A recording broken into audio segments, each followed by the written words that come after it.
tungo sa dakilang pagkakaisa na magbubunga ng ibayong kapayapaan, kaayusan, kaunlaran, kasaganaan, at kasiyahan ng lipunang Pilipino. Magpatuloy po tayo sa personal na panalangin. Mangyari ang bawat isa ay tahimik na manawagan sa may kapal.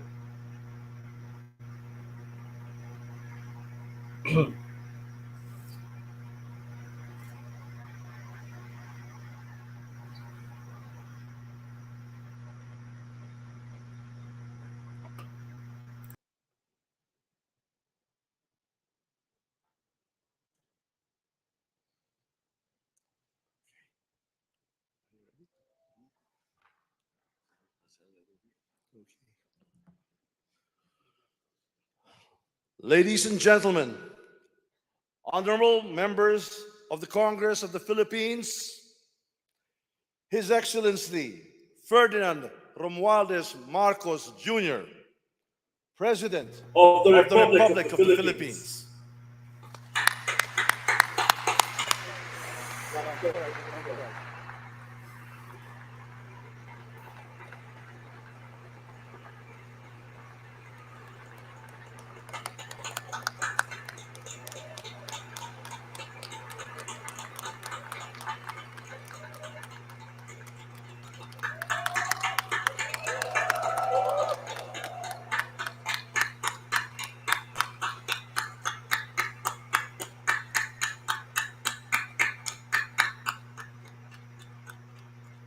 Vice President Sara Zimmerman Duterte, former Presidents Joseph Ejercito Estrada, Gloria Macapagal-Arroyo, and Rodrigo Roa Duterte, Senate President Juan Miguel Zubiri, and the honorable members of the Senate, House Speaker Ferdinand Martin Romualdez, and the honorable members of the House of Representatives, Chief Justice Alexander Gesmundo, and the honorable justices of the Supreme Court, the Apostolic Nuncio, Most Reverend Charles John Brown, and the esteemed members of the Diplomatic Corps,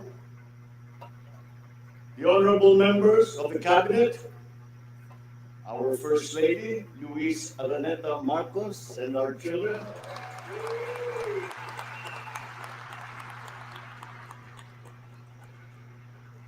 distinguished guests, ang mga minamahal kong mga kababayan, ladies and gentlemen, magandang hapon po sa inyong lahat.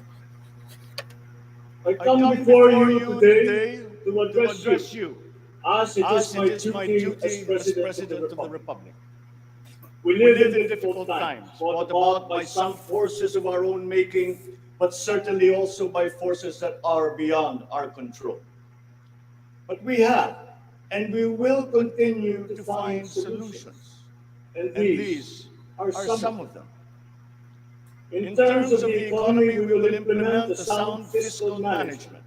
Tax administration reforms will be in place to increase revenue collection. Expenditure priorities will be realigned and spending efficiency will be improved to immediately address the economic scarring arising from the effects of COVID-19 and also to prepare for future shocks. Productivity-enhancing investments will be promoted. Our country must become an investment destination, capitalizing on the corporate recovery and tax incentives for enterprises, so the CREATE law, and the economic liberalization laws such as the Public Service Act and the Foreign Investments Act. Ecozones will be fully supported to bring in strategic industries such as those engaged in high-tech manufacturing, health, and medical care, and all emerging technologies. This is also seen to facilitate economic growth outside of Metro Manila. Our tax system will be adjusted in order to catch up with the rapid developments of the digital economy, including the imposition of value-added tax on digital service providers. The initial revenue impact will be around 11.7 billion pesos in 2023 alone. Tax compliance procedures will be simplified to promote ease of paying taxes. We will pursue measures to determine possible undervaluation and/or trade misinvoicing of imported goods. Through information and communications technology, the Bureau of Customs will promote streamlined processes. Disbursements for 2022 to 2023 will be maintained at above 20% of gross domestic product, or 4.955 trillion pesos and 5.086 trillion pesos respectively, to ensure continuous implementation of priority programs.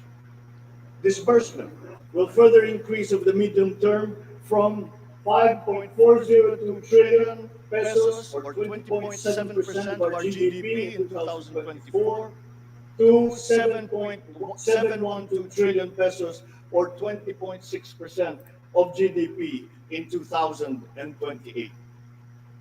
The medium-term fiscal strategy of this administration seeks to attain short-term macro-fiscal stability while remaining supportive of the country's economic recovery and to promote medium-term fiscal sustainability.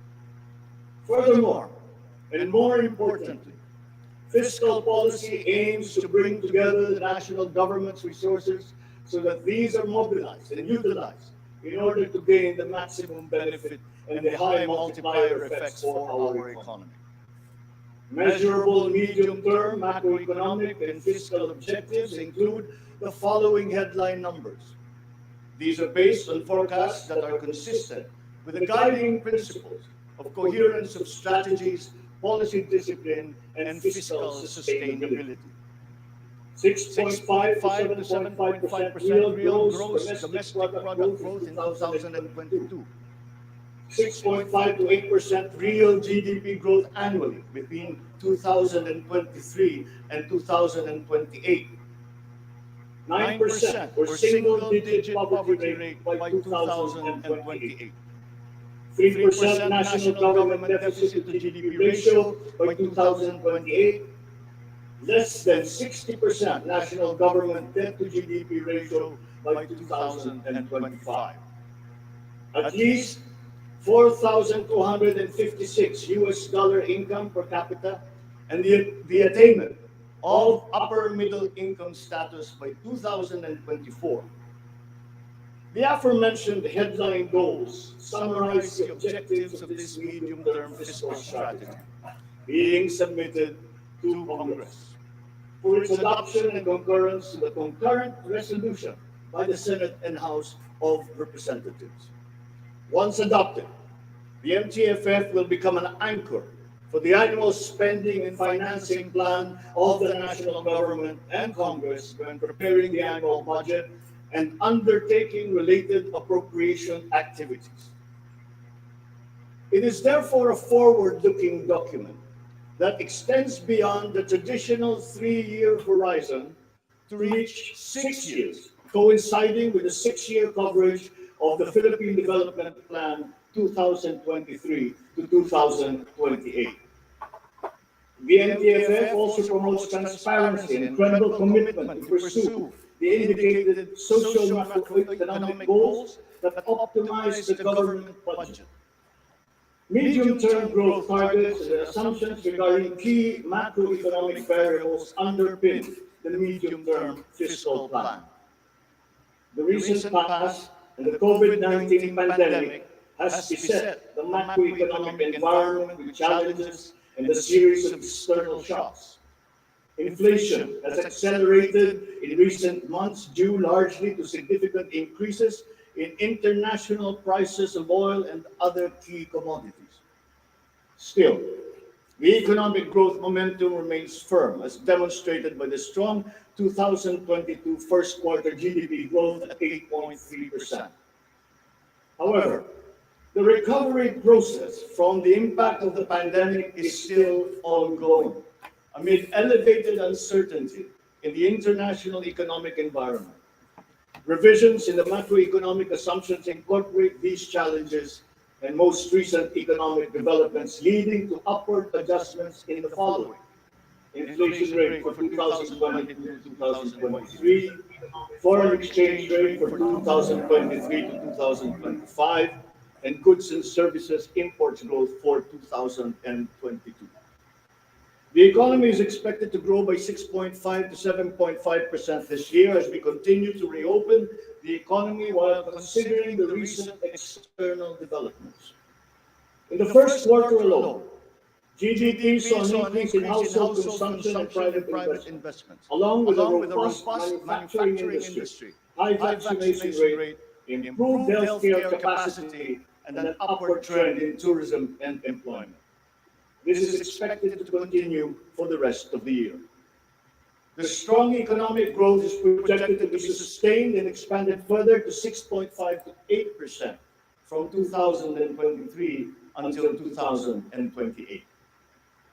The average inflation for 2022 is projected to range from 4.5 to 5.5%, following the uptick in fuel and food prices as a result of the ongoing Russia-Ukraine conflict and the disrupted supply chains. It is slightly adjusted to 2.5 to 4.5% in 2023 and is seen to return to the target range of 2.0 to 4.0% by 2024 until 2028.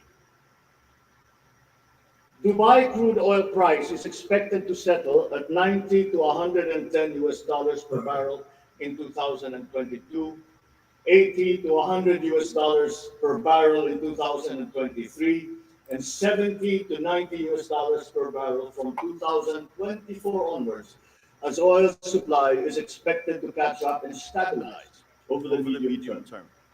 The Philippine peso is projected to average between 51 to 53 pesos per US dollar in 2022 and 51 to 55 pesos per US dollar from 2023 onwards due to aggressive monetary policy tightening by the US Federal Reserve, market aversion amid the Russian-Ukraine conflict, and again, increased global oil prices. Lastly, exports of goods are expected to grow by 7% in 2022 and 6% from 2023 to 2028.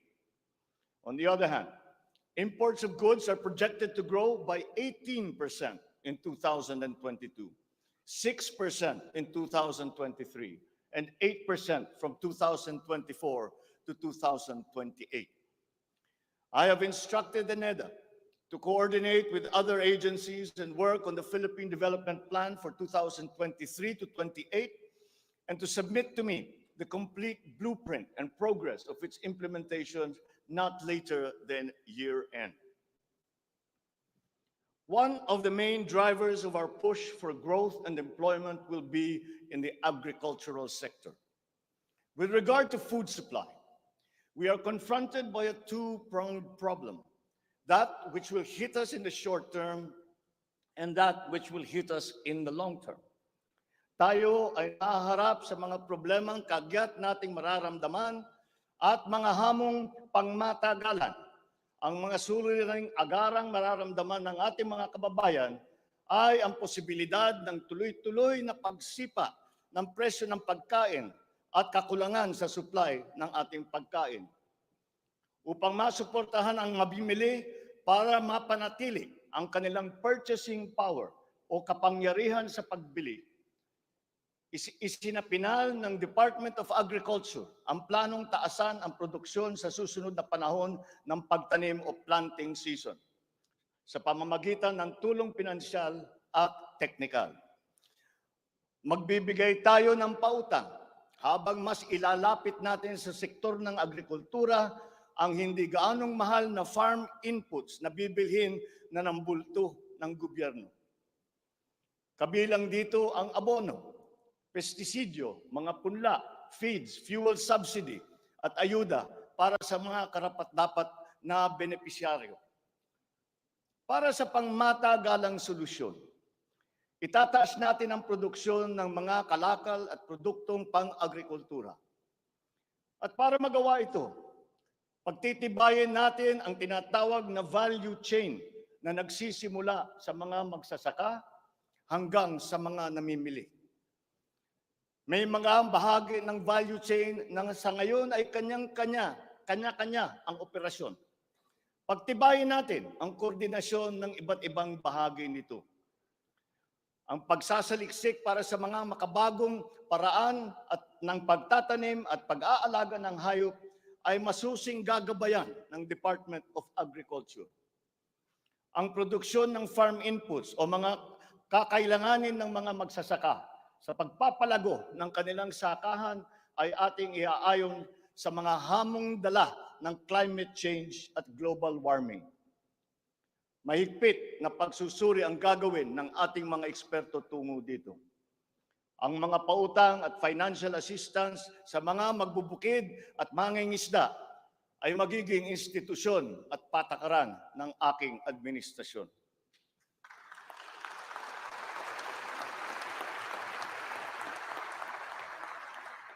Ipapaprioridad natin ang modernisasyon ng mga sakahan sa pamamagitan ng mga makabagong teknolohiya para sa ating mga magsasaka. Atin palalawakin ang mga palaisdaan, babuyan at manukan.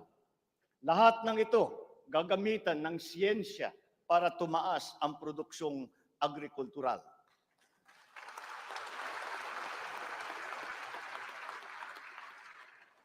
Maging ang post-production at processing ay susuportahan ng pamahalaan. Gagawa tayo ng national network ng farm-to-market road upang mas mabilis na mailakbay ng mga magsasaka ang kanilang mga produkto sa mga pamilihan. At gagawa tayo ng mga paraan upang maramdaman ng mga mamimili ang pagluluwag ng presyo ng mga produktong pagkain sa kayang halaga, gaya ng muling pagbubuhay ng mga kadiwa center. Hindi ito magagawa sa isang araw. Hindi magagawa sa isang buwan o isang taon lamang. Ngunit, kailangan na natin simulaan ngayon.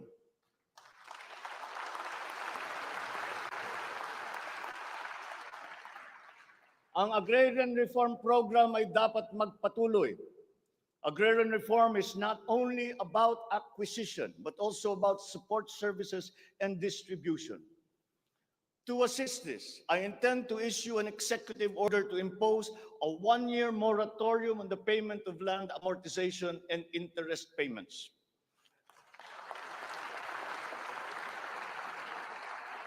This is included in Republic Act number 11469 or the Bayanihan to Heal as One Act. A moratorium will give the farmers the ability to channel the resources in developing their farms, maximizing their capacity to produce, and propel the growth of our economy.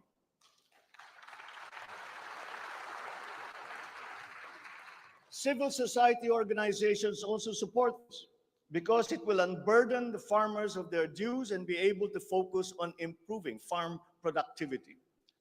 Congress must also pass a law that will emancipate the agrarian reform beneficiaries from the agrarian reform debt burden, thereby amending Section 26 of Republic Act 6657. In this law, the loans of agrarian reform beneficiaries with unpaid amortization and interest shall be condoned.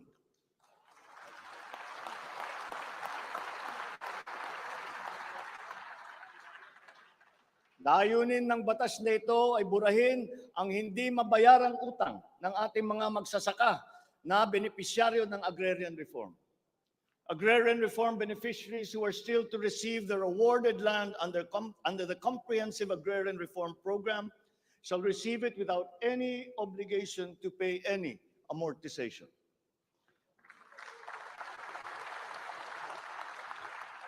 The condonation of the existing agrarian reform loan will cover the amount of 58.125 billion pesos, benefiting 654,000 agrarian reform beneficiaries and involving a total of 1.18 million hectares of awarded lands.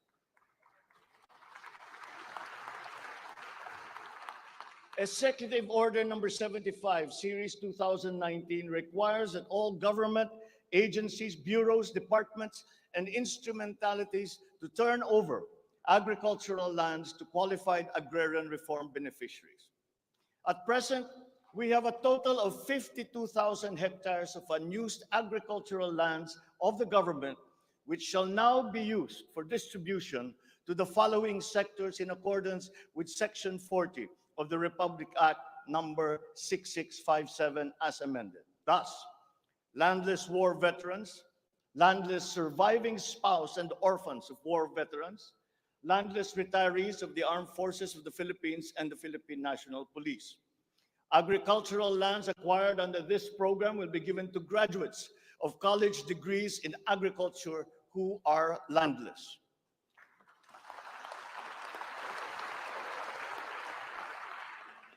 The call of the times is for the infusion of fresh and new blood in the agricultural sector.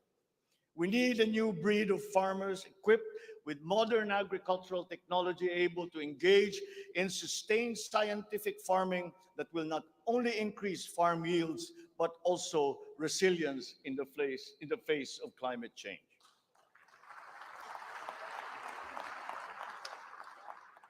They say that each brand has a story.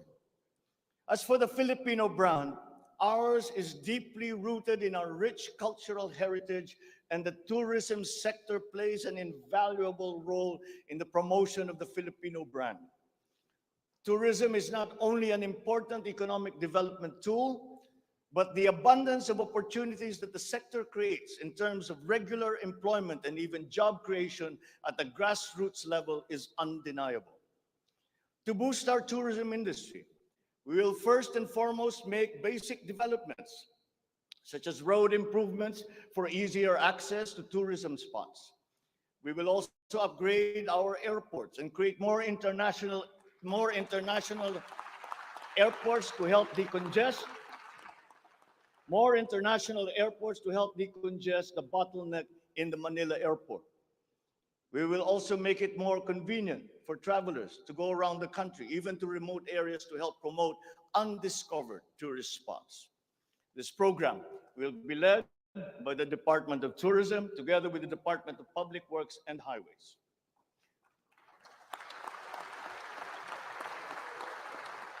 To foster the Filipino brand is to spark our sense of pride and reaffirm our strong sense of identity. It is time to welcome the rest of the world with an enhanced Filipino brand that is unique, attractive, and creative. The creativity of the Filipino is truly world-class. We excel in arts and culture, new media, live events, avenues which generate primary and downstream jobs for our creative and talented countrymen. Unfortunately, ang mga hanap buhay na ito ang unang pinadapa ng pandemya at ang pinakahuli namang makabalik sa normal. The creative industry likewise faces many challenges, including workplace conditions, working hours, intellectual property rights, and the welfare of our beloved freelancers who were left vulnerable during the height of the pandemic. We require an institutionalized creative industry that will advance the interest of its stakeholders. Sila na nagbibigay ng kaluluwa at pagkakilala sa ating pagka-Pilipino. Protektahan natin sila.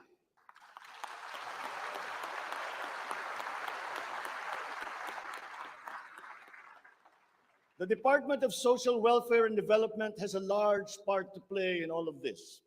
Magpapatuloy ang ating pagkalinga sa ating mga kababayan na lubos na nangangailangan. Hindi po natin sila pababayaan. Mangunguna sa pag-aagapay sa kanila ang Department of Social Welfare and Development. Utos ko sa DSWD ang mabilis na pagtugon sa pangangailangan ng mga biktima ng kalamidad at mga iba't ibang krisis. Ang mga field office nila ay inatasan na maagang maglagak ng family food packs at non-food essentials sa mga LGU, bago pa man manalasa ang anumang kalamidad. Magdadagdag tayo ng mga operation center, warehouse at imbakan ng relief goods, lalo na sa mga malalayong lugar na mahirap marating. Titiyakin natin na maayos ang koordinasyon ng DSWD at Department of Human Settlements and Urban Development nang sa ganon madali ang pagpatupad ng Emergency Shelter Assistance Program para sa mga biktima ng kahit anong kalamidad.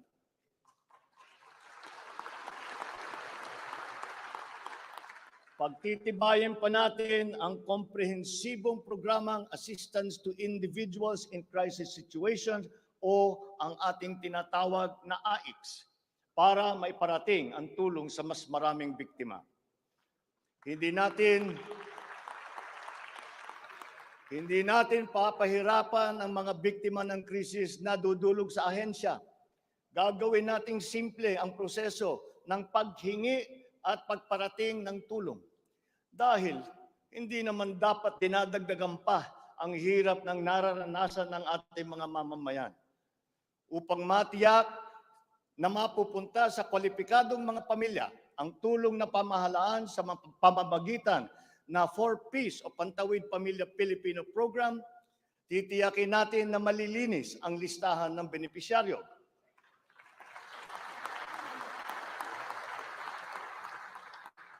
Higit na sa 1 milyong pangalan na ang nakapag-graduate na sa listahan. At nagagalak akong mabatid na sila ay nakakatayo na sa kanilang sariling paa. Kaugnay nito ay inutusan ko ang DSWD na pag-ibayuhin pa ang pagrepaso ng listahan upang maitutok ang pamimigay ng sapat na ayuda sa mga lubos na nangangailangang pamilya. Magpapatuloy ang supplemental feeding program para sa mga bata sa child development centers at supervised neighborhood play at lalo pa nating palalawakin sa taong 2023.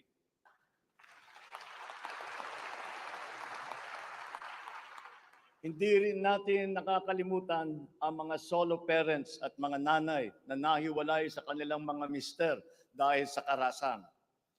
Pagtitibayin natin ang programa sa violence against women and their children. Kabilang na ang counseling para sa mga biktima, katuwang ang ating mga LGU. Tiyakin natin na sapat ang pondo sa halos 70 residential care centers at 7 non-residential care centers para sa vulnerable sectors at persons with disabilities na sumisiling dito. Sa ating sitwasyon ng pangkalusugan, nariyan pa rin ang banta ng COVID-19. Lalo't may mga nadidiscovering bagong variant ng coronavirus. Pero hindi na natin kakayanin ang isa pang lockdown. Wala na tayong gagawing lockdown.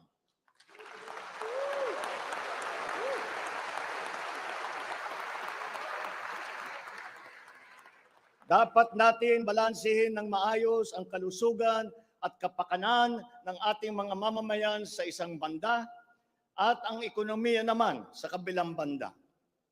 Nakikipagtulungan ang iba't ibang ahensya ng pamahalaan sa pag-monitor sa mga COVID-19 hospital admission upang makatiyak tayo na may sapat na kapasidad ang ating healthcare system at maiwasan ang pagsipa ng bilang ng nagkakasakit. Patuloy din ang ating vaccine booster rollout para sa ating pangkalahatang depensa.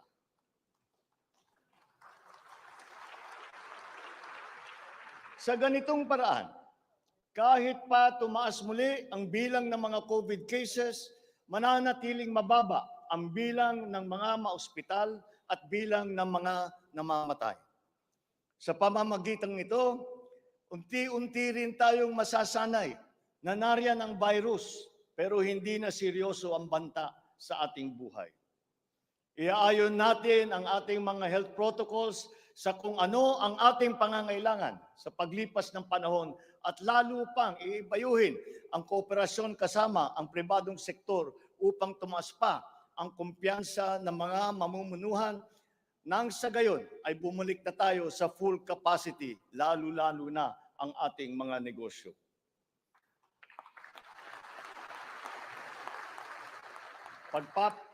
Pagbubutihan pa natin ang pagpapakalat ng tamang impormasyon ukol sa COVID. kasama ang kahalagahan ng bakuna. Mananatili muna sa ngayon ang alert level system natin. Pinapag-aralan natin ang ibang paraan ng klasifikasyon upang mas babagay sa kasalukuyang sitwasyon, lalong-lalo na sa pagbabago ng COVID. Sa pakikipagtulungan ng Kongreso, itatatag natin ang ating sariling Center for Disease Control and Prevention at ang isang Vaccine Institute.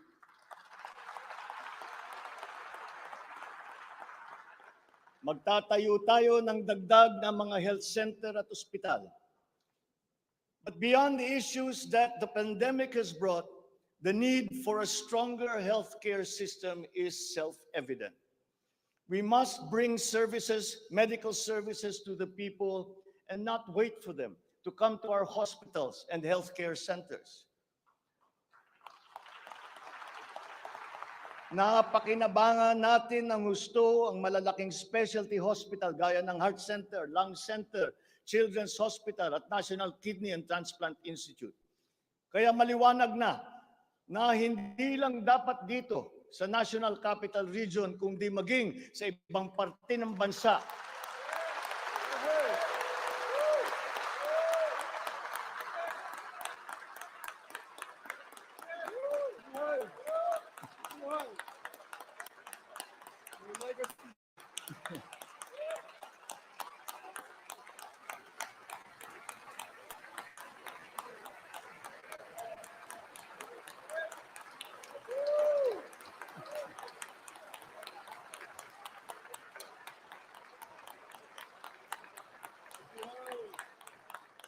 Maliwanag na hindi lamang dapat dito lamang sa National Capital Region kundi maging sa ibang parte ng bansa, kailangan magdagdag ng ganitong uri ng mga pagamutan.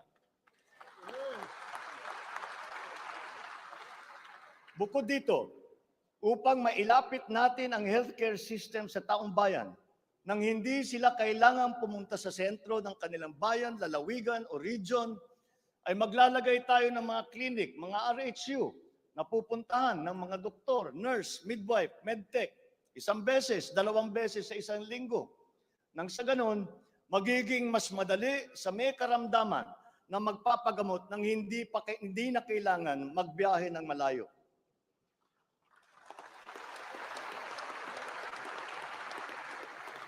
One of the cornerstones of a strong healthcare system is the provision of competent and efficient medical professionals.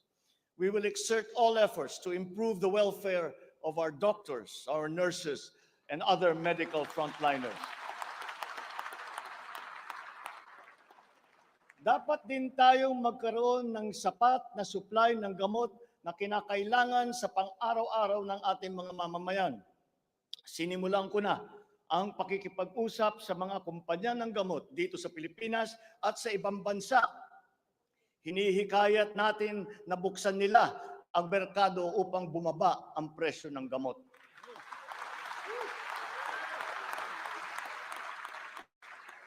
Halimbawa, kung mas marami ang mas murang generic o hindi branded na gamot sa merkado, mas bababa rin ang presyo dahil sa kompetisyon.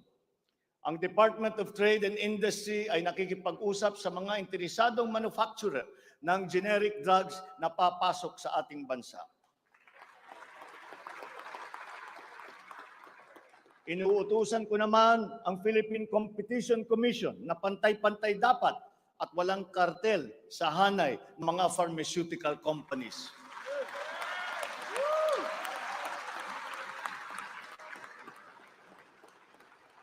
Dahil kapag bukas ang merkado, bababa ang presyo ng gamot para mapakinabangan ng ating mga mamamayan.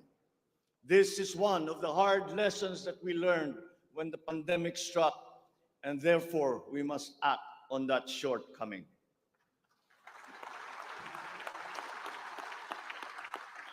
In the educational sector, I believe it is time for our children to return to full face-to-face classes once again.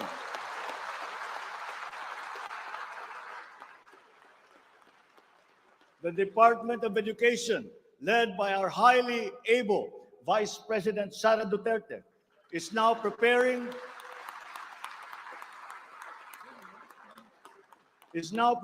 for its implementation in the upcoming school year with utmost consideration for the safety of students as we are still in the middle of the COVID-19 pandemic. We must ensure that our classrooms are safe for teachers, for students, and the entire academic community when they return to face-to-face classes. We continue to encourage everyone to get their booster shots in preparation for the resumption of in-person classes. This is one of the reasons I have directed the Department of Health and the Department of Interior and Local Government to undertake another rollout of booster shots.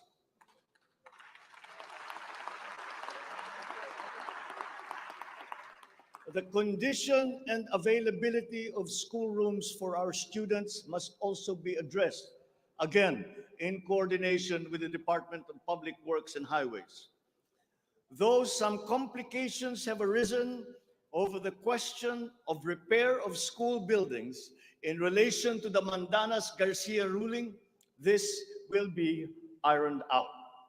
We have been in discussion with local government leaders, governors, and mayors in the last few weeks to determine with the LGUs what is actually practicable, what functions belong to the LGUs, and what belong to the national government. There have also been lengthy discussions on the continuation and viability of the K-12 school system. We are giving this careful review, and all necessary inputs and points of view are now being considered. In the longer term, we are instituting a program of refresher courses and retrainings for our teachers so they can stay abreast of the rapid growth in technology, especially in this post-pandemic world. As for the horror stories that we have heard about the poor quality of educational materials and supplies that are being given to our schools, this must end.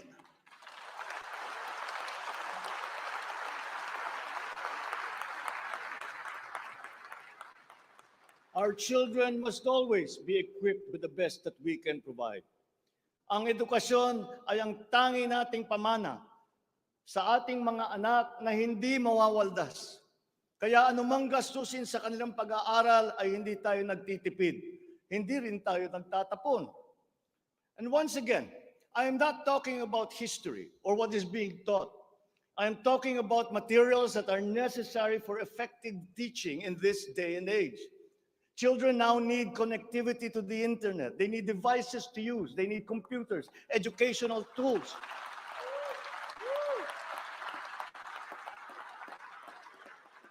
So that they might participate fully in the digital community here and abroad. We must do better in the international rankings, especially when it comes to the so-called STEM subjects: science, technology, engineering, and mathematics. These skills, this knowledge, are necessary for our young people to be able to compete in a highly technological and competitive world. The raw talent is there in our young people. It is up to our educational system to develop and to refine that great pool of talent.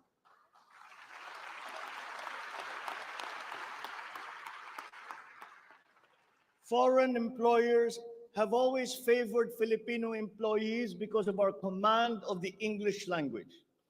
This is an advantage that we must continue to enjoy. The internet has now become the global marketplace, not only for goods, services, but also for ideas, even extending to our own personal interactions. And the language of the internet, for better or for worse, is English.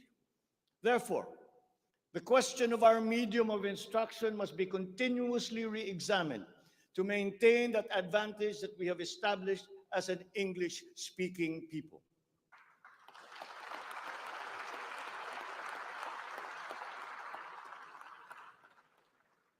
On a related subject, we are entering an age of exponential adoption of technology. It is the fourth industrial revolution. This will be characterized by the infusion of technology into almost every facet of our lives. Breakthrough technologies in the areas of quantum computing, artificial intelligence, nanotechnologies, the Internet of Things, robotics, self-driving electric vehicles, 3D printing, virtual and augmented realities, among others, that will radically transform the way business is done. The scale and the speed at which these innovations are introduced universally into our everyday lives and activities is unprecedented in our recorded history. We cannot stand idly by.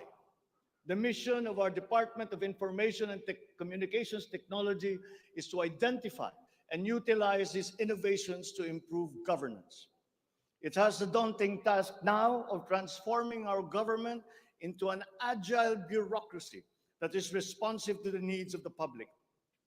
Provide good and solid data to ensure informed decision-making, as well as allow secure and seamless access to public services. The voluminous records stored in the government warehouses and archives have to be digitized. Those that are already stored in various inventories of data should be harmonized and shared across departments and agencies. Needless to say, these have to be kept in large data centers that are secure yet accessible. The national ID will play an important part in this digital transformation.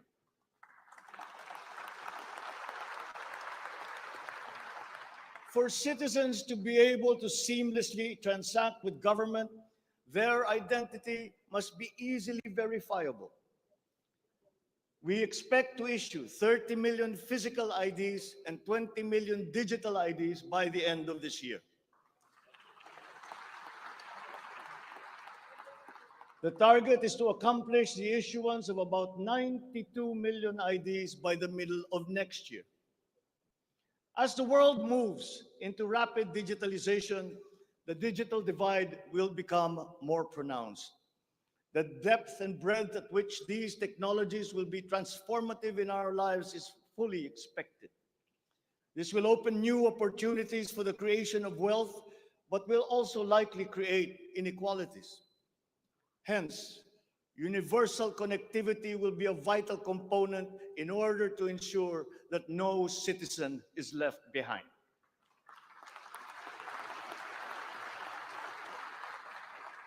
I have therefore tasked the DICT to deploy digital connectivity across our various islands. This will be done through the implementation of the National Broadband Plan, the Common Tower Program, connecting our geographically isolated and disadvantaged areas via our Broadband ng Masa project.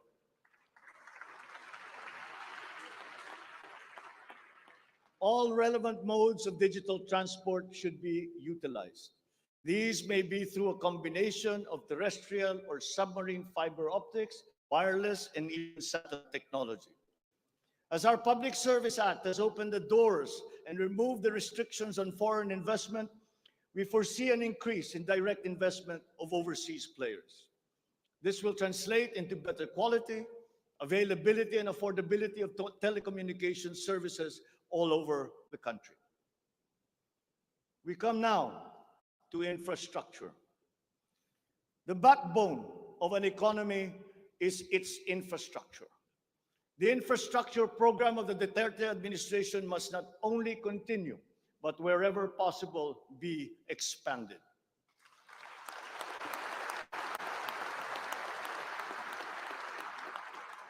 We shall confidently build on this firm foundation established by my predecessor, as it is in building an edifice.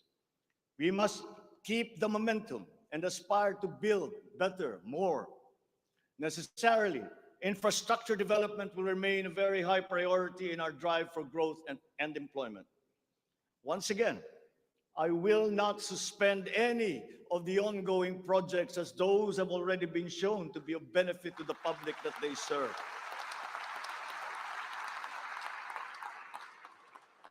We will continue to study the proposals that have been made. Infrastructure development spending will be sustained at 5 to 6% of GDP. The planned expansion of infrastructure projects, I believe, would be possible if we continue to encourage the participation of the private sector in the development of our programs. Public-private partnerships, or PPPs, hold great potential for that expansion, for infrastructure development, and for innovation.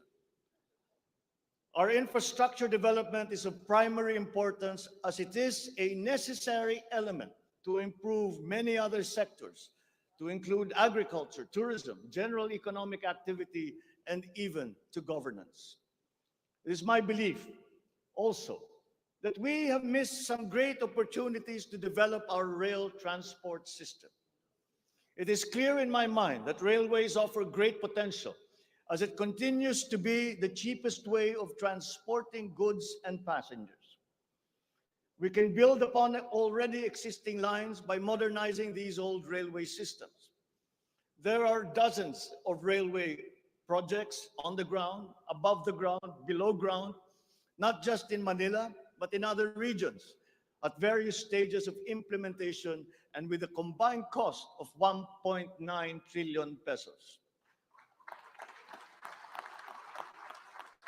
This administration is committed to finish building the current portfolio of investments, approved railway projects such as the North-South Commuter Railway System, the 33-kilometer Metro Manila Subway Project, the 147-kilometer North-South Commuter Railway System, the 12-kilometer LRT-1 Cavite Extension,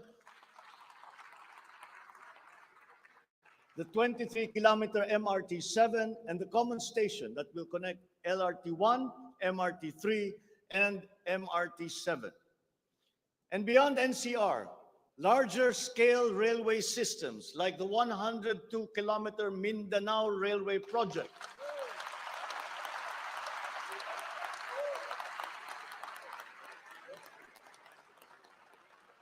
the Panay Railway Project, and the Cebu Railway System will be integrated as a vital part of our transport and communication systems. We will also continue to improve our roads and transportation systems in key cities throughout the country through various projects, such as the Cebu Bus Rapid Transit, Davao High Priority Bus System, Ilocos Norte Transportation Hub, the El Nido Transport Terminal.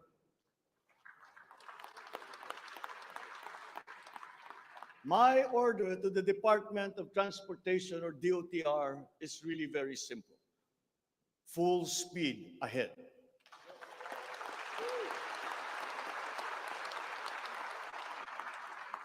Improving our railway system, along with modernizing existing airports and seaports, will maximize our strategic location in the Pacific and connect our many islands. A key sector in our transformation plans is that of energy.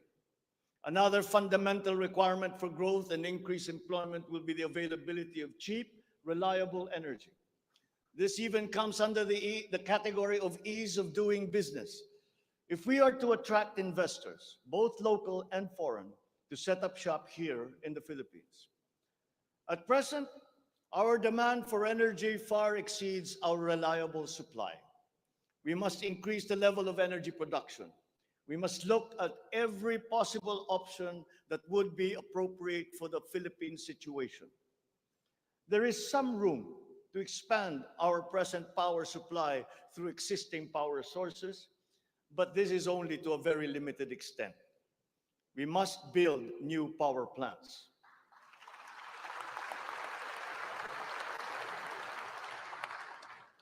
We must take advantage of all the best technology that is now available, especially in the areas of renewable energy.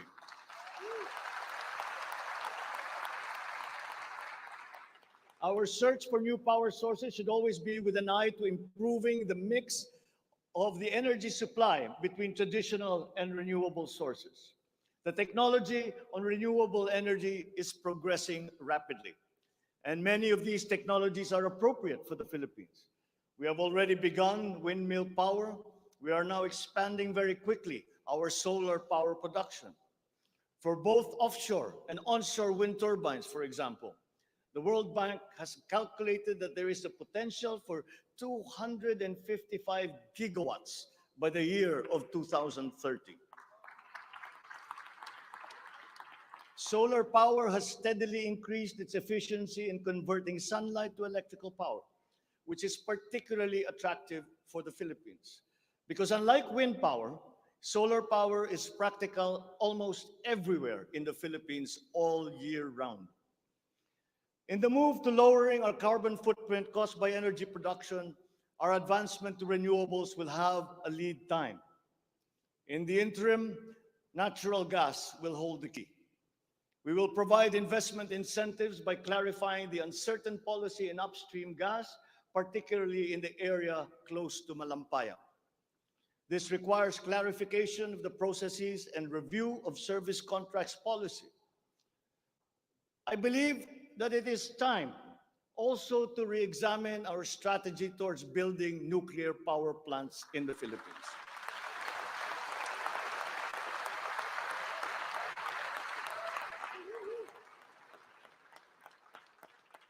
We will comply, of course, with the International Atomic Energy Agency regulations for nuclear power plants as they have been strengthened after Fukushima. In the area of nuclear power, there have been new technologies developed that allow smaller scale modular nuclear plants and other derivations thereof.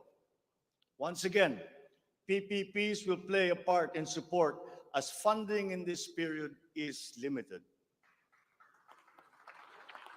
Furthermore, we must examine the entire system of transmission and distribution for the purpose of finding ways to lower the price of energy to the consumer and to industry. We must expand the network of our transmission lines while examining schemes to improve the operation of our electrical cooperatives. All this in aid of reducing energy costs, especially but not limited to households. All this impetus for development and growth we undertake within the context of accelerating climate change and extreme weather conditions. Though we are a minor contributor to climate change globally, we have the unfortunate distinction of being one of the most vulnerable countries to the effects of climate change. For the welfare of our people, it is incumbent upon us to alleviate the effects of that vulnerability. The use of renewable energy is at the top of our climate agenda. We will increase our use of renewable energy sources such as hydropower, geothermal power, solar, and wind. Geographically, we are a disaster-prone country. Capacity building for our natural disaster resiliency is therefore a must. Investment in science and technology is imperative to enable us to have accurate weather forecasts and on-time disaster alerts. Studies show that already now, many areas in the Philippines are at high risk from the rise in sea levels brought about by the increase in global temperature. We must adapt to this phenomenon with disaster-proof planning for our communities. We will also look into the precarious freshwater supply situation in the country, especially in our urban areas. Many of our water supply systems date back to the 1950s, and they must now be rehabilitated and improved. I've instructed the DNR, together with the DPWH, to explore possible partnerships with the private sector to address this crucial situation. The Philippines has excellent laws on the environment, but we have to guarantee that these laws are properly enforced. And this will require a great deal of coordination and cooperation between concerned government agencies and private stakeholders. Companies who exploit our natural resources must follow the law. We all have the responsibility to preserve this earth, for we are but custodians and we will pass on this great treasure to future generations.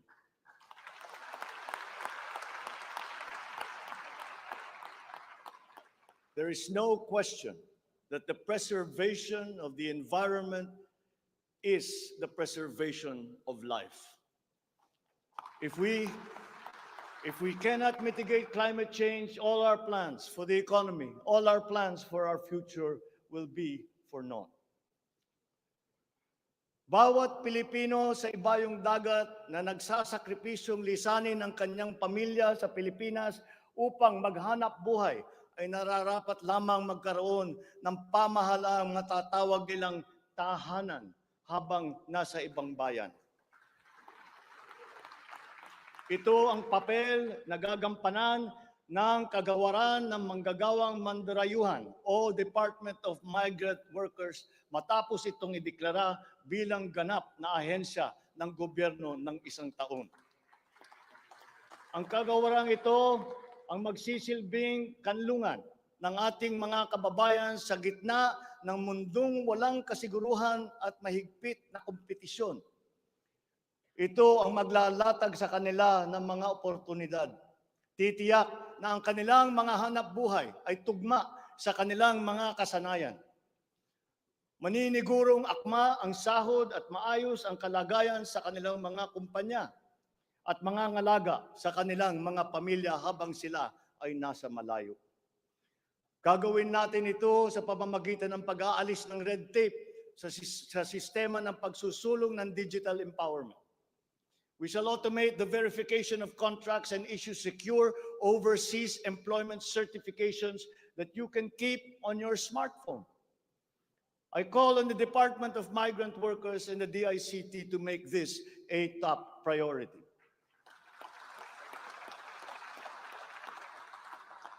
Tinatawagan ko rin ang Department of Foreign Affairs na makipagtulungan sa Department of Migrant Workers na tiyakin ang lahat ng mga diplomatic post ay tutulong na agarang maibalik sa trabaho ang mga ating mga overseas Filipino workers na nawalan ng hanap buhay nitong nakalipas na ilang taon.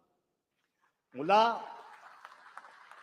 sa 3 buwan ay gagawin na lang nating 3 linggo para sa isang dayuhang employer na iproseso ang mga papeles ng Pilipinas, ng Pilipinong nais nitong kunin bilang empleyado.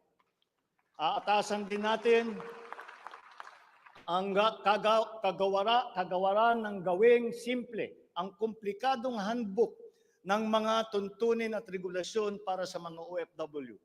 Nang sa gayon ay maging maalwan ang mga transaksyon may kinalaman sa kanilang pangingibang bansa. Mula sa handbook na may 240 seksyon ay gagawin nating pamphlet na lamang na hindi hihigit sa 100 pahina. Mahirap na nga ang buhay. Kaya naman, ayaw pa natin makitang lalo pang nahihirapan ang ating mga manggagawang mandarayuhan sa pagtupad sa kanilang mga pangarap. Para sa mga kababayan nating naiipit sa kaguluhan, inaabuso at nanganganib ang buhay, ikinagagalak kong sa ilalim ng aking pamumuno ay ilulunsad natin ang One Repatriation Command Center o ORCC. Ilalaan natin ang isang social media platform ng Department of Migrant Workers at ang hotline upang matulungan agad at maligtas sila mula sa mas higit na kapahamakan. Noon, nangungutang pa ang isang ina ng bawat OFW upang sumakay ng barko para pumunta sa Maynila at mangatok sa iba't ibang ahensya para mapauwi ang anak na inaapi. Ngayon, kami na ang tatawag sa mga magulang ng OFW para sabihin sa kanila ang petsa kung kailan nila mayayakap at makakapiling ang kanilang mga anak.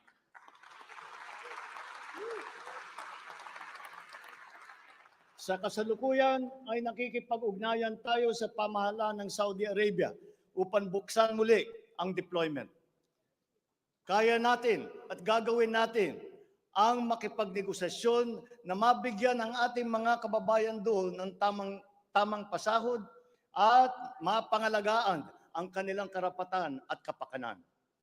Muli natin patitibayin ang respeto at pagkakaibigan ng ating dalawang bansa tulad ng namamagitan sa ating ama sa kanilang hari. Sa mga susunod na buwan ay magtutungo si Secretary Susan Opre sa Saudi Arabia upang tiyakin na may sapat na puwersang magsisiguro na mabubuksan muli ang empleo sa bansa at para maisulong ang ating kampanya laban sa human trafficking.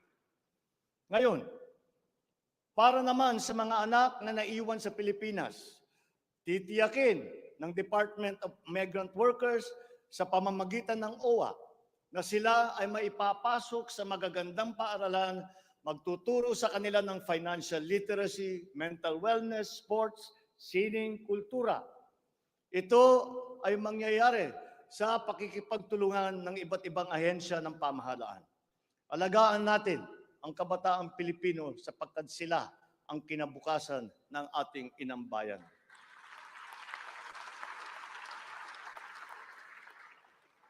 Sa ating mga kababayan na nasa ibang bansa, you deserve a home in government, not only for the money that you send home, but you are not cold tools of the economy. You deserve it for your sacrifices for our country and your perseverance and excellence in the global arena. You OFWs represent the fighting faith of the Filipinos as a nation and as a people. Let us transform your overseas journey into inspirational stories for all time. Thanks to you, our dear legislators, and of course to the man every OFW now refers to as their tatay, President Rodrigo Duterte. You passed the law that created this new home for our OFWs.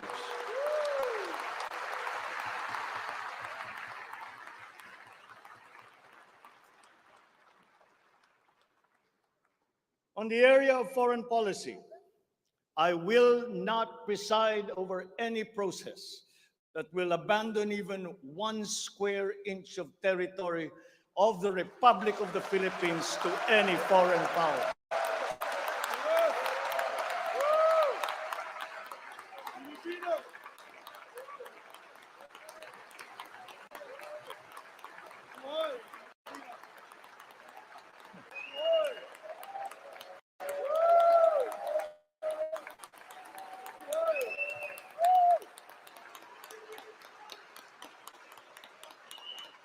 With respect to our place in the community of nations, the Philippines shall continue to be a friend to all, an enemy to none. The Philippines has always been open and welcoming to all our foreign friends and visitors. That is our worldview. That is our culture. But let me be clear.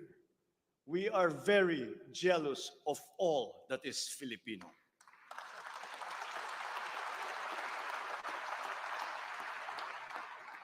We will be a good neighbor, always looking for ways to collaborate and cooperate with the end goal of mutually beneficial outcomes.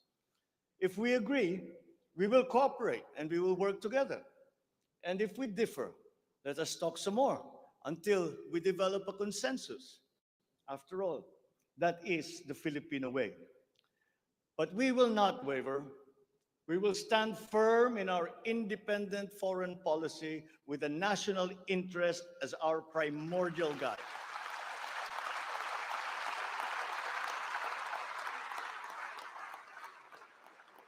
We commit to maintaining good relations with the rest of the world.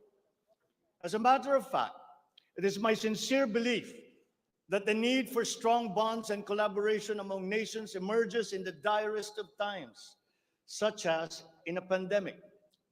The partnerships and alliances that we make with all will provide stability that all nations will need as we emerge into this new global economy. The Philippines will continue to promote stronger and multifaceted relationships with all our partners around the world. We are, in fact, grateful for the messages of support and offers of help that we have received from many of our friends in the international community. This has been communicated to us through the different envoys and ambassadors here in the Philippines. Such strong relationships can only be beneficial to all involved. As I am here today addressing the legislature, allow me now to propose legislation that we would like you to pass in support of these programs. One, National Government Right Sizing Program, a reform mechanism that seeks to enhance the government's institutional capacity to perform its mandate and to provide better services while ensuring optimal and efficient use of resources. Compared to previous government reorganization efforts, the NGRP will entail a comprehensive strategic review of the functions, operations, organization, system, and processes of the different agencies, and massive and transformational initiatives in agencies concerned, such as mergers, consolidations, splitting, transfer, and even the abolition of some offices. The right sizing efforts will also involve the conduct of a comprehensive strategic review of functions, programs, and projects that will cut across various agencies. Number two, a budget modernization bill. This seeks to institutionalize a cash-based budgeting system under Executive Order number 91, Series 2019, to strengthen fiscal discipline in the allocation and use of budget resources by ensuring that every peso budgeted by the government would lead to the actual delivery of programs and projects. The full implementation of the CBS is timely and vital as the government executes response and recovery plans post-pandemic. Number three, Tax Package 3 Valuation Reform Bill. This bill provides for the establishment of real property values and valuation standards across the country, and B, the development of real property information system that provides for the database of all real property transaction and declarations in the country. Number four, Passive Income and Financial Intermediary Taxation Act. This seeks to reform the taxation of capital income and financial services by redesigning the financial sector taxation into simpler, fairer, more efficient, and a revenue-neutral tax system. It also represents to adopt a regionally competitive tax system. Number five, E-Government Act, which provides for the establishment of the e-government master plan, which shall cover all e-government services and processes. Number six, the Internet Transaction Act, or e-commerce law, which aims to establish an effective regulation of commercial activities through the internet or electronic means to ensure that consumer rights and data privacy are protected, innovation is encouraged, fair advertising practices and competition are promoted. Online transactions are secured, intellectual property rights are protected, and product standards and safety are observed. Number seven, Government Financial Institutions Unified Initiatives to Distressed Enterprises for Economic Recovery. This seeks to provide financial assistance to distressed enterprises critical to economic recovery through programs and initiatives to be implemented by the Land Bank of the Philippines, the Development Bank of the Philippines, and the Philippine Guarantee Corporation for purposes of addressing liquidity or solvency problems of MSMEs and strategically important industries to encourage their continued operation and maintain employment. Number eight, the establishment of a Medical Reserve Corps. Establishes a Medical Reserve Corps under the Health and Emergency Management Bureau of the DOH. The MRC shall be composed of licensed physicians, medical students who have completed their 4 years of medical courses, graduates of medicine, registered nurses, licensed allied health professionals. Number nine, National Disease Prevention Management Authority. This bill seeks to create the Center for Disease Prevention and Control attached to the DOH. Number 10, the creation of the Virology Institute of the Philippines. This will create the Virology Science and Technology Institute of the Philippines as an attached agency of the DOST. All offices and units under the DOST with functions related to virology shall now be transferred to the Virology Institute of the Philippines. Number 11, the Department of Water Resources. This seeks to create the Department of Water Resources and adopts the integrated water resource management as the strategic framework for national water management policy making and planning. Number 12, Unified System of Separation, Retirement, and Pension. This grants a monthly disability pension in lieu of disability benefits provided under existing laws for military and uniformed personnel retired by reasons of disability. Number 13, the E-Governance Act. It promotes the use of internet, and other ICT to provide opportunities for citizens. Number 14, the National Land Use Act.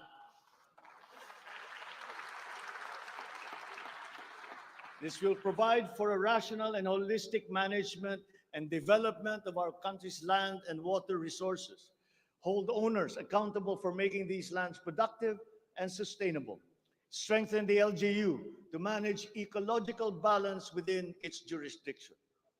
It also provides for land use and physical planning framework as a mechanism in determining policies and principles to implement this legislative measure.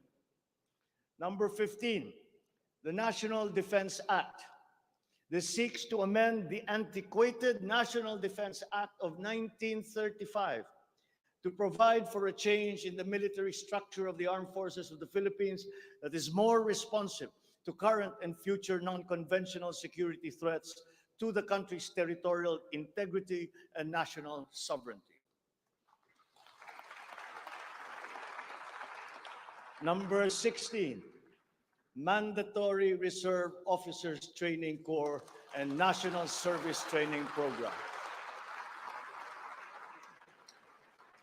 This seeks to reinstitute the ROTC program as a mandatory component of senior high school programs, grades 11 and 12, in all public and private tertiary level educational institutions. The aim is to motivate, train, organize, and mobilize students for national defense preparedness, including disaster preparedness and capacity building for risk-related situations. Number 17, enactment of an enabling law for the natural gas industry. This seeks to foster the development of the midstream natural gas industry in a bid to strengthen Philippine energy security by diversifying the country's primary sources of energy and promoting the role of natural gas as a complementary fuel to variable renewable energy. Number 18, amendments to the Electric Power Industry Reform Act, or Apira. This aims to improve the implementation of the law's provisions and enhance its effectiveness to address the high cost of electricity, alleged market collusion, and insufficient power supply. The bill seeks to restructure the Energy Regulation Commission to foster accountability and improve the Commission's government system that would ensure consumer protection and in enhancing competitive operation of the electricity market. Number 19, amendments to the Build, Operate, Transfer law. This seeks to improve the implementation of the public-private partnership program and to be able to direct the desired outputs and outcomes in line with the strategic development targets of the country. Specifically, the amendments seek to, 1, address the ambiguities in the existing law, 2, address the bottlenecks and challenges affecting the implementation of the PPP program, and 3, foster a more competitive and enabling environment for PPPs. To my fellow Filipinos, ang aking mga minamahal na kababayan, batid ko na hindi madali ang ating pinagdaraanan sa nakaraang higit na 2 taon. Alam ko rin na ang bawat isa sa inyo ay ginagawa ang lahat ng inyong makakaya upang patuloy na harapin ang lahat na pagsubok sa kasalukuyan. I do not intend to diminish the risks and the challenges that we face in this turbulent time in global history. And yet, I see sunlight filtering through these dark clouds. We have assembled the best Filipino minds to help navigate us through this global crisis that we are now facing. We will endure. Let our Filipino spirit ever remain undimmed.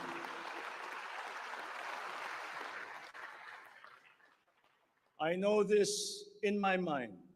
I know it in my heart. I know it in my very soul. The state of the nation is sound. Thank you and good afternoon. Marami pong salamat sa inyong lahat.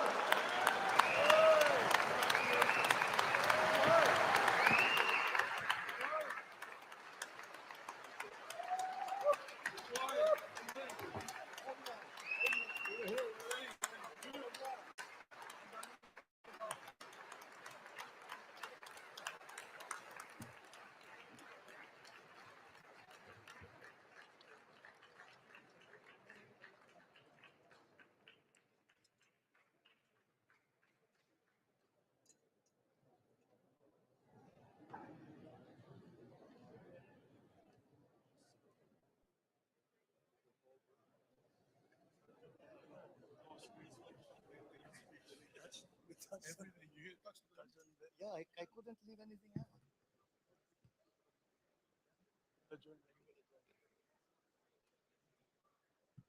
Ladies and gentlemen, on the part of the Senate, the joint session is adjourned.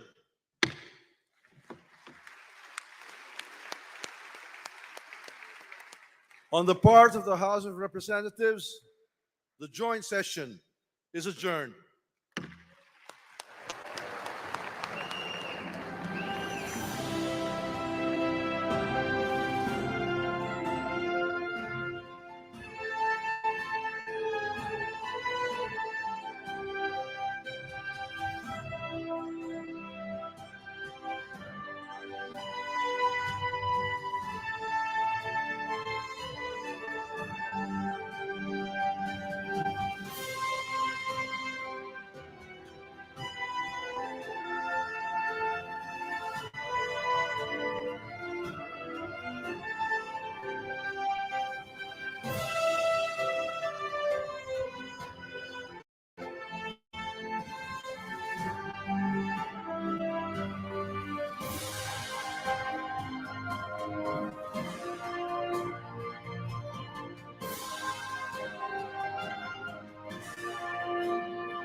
O ayan, may mic na.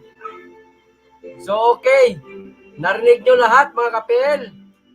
Sinabi ng ating minamahal na Bongbong Marcos, Pangulong Bongbong Marcos, ang tanging magagawa lamang po natin mga kapel ay suportahan siya. At wag nang kontrahin. Wag na tayong makigaya dyan sa mga nag-iingay dyan sa kalsada.